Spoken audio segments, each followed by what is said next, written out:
Hello, good morning, good afternoon, good evening!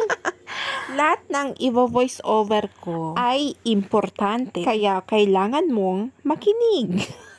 Char lang! Eto na nga, ang i-voice over ko ngayon ay ang paggawa ng ating cucumber o pipino. O yan na nga, ito ay tinatawag na smash cucumber. Ay no, hindi pala. Spicy cucumber. Ay hindi pala yun. Japanese cucumber. Ay, wala yun. Hindi yun. Sandali nga, iti-tiktok ko nga. Ay, hindi pala.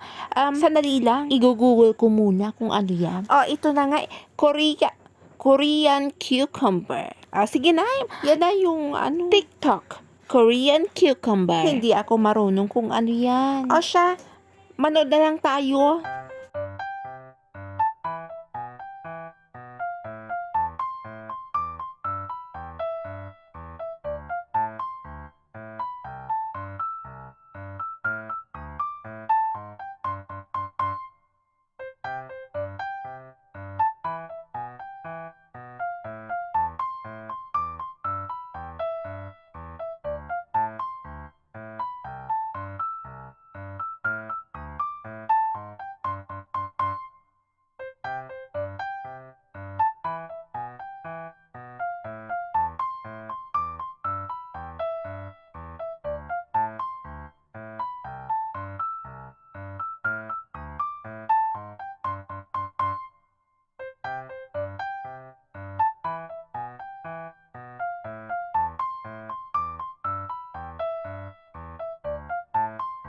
So, yan yung cucumber, garlic, soy, vinegar, patis, sesame oil, sesame seeds, at nilagyan niya ng konting gochujang. Ops! Nakagawa na sila ng ganyan. O siya, yan. Tapos na.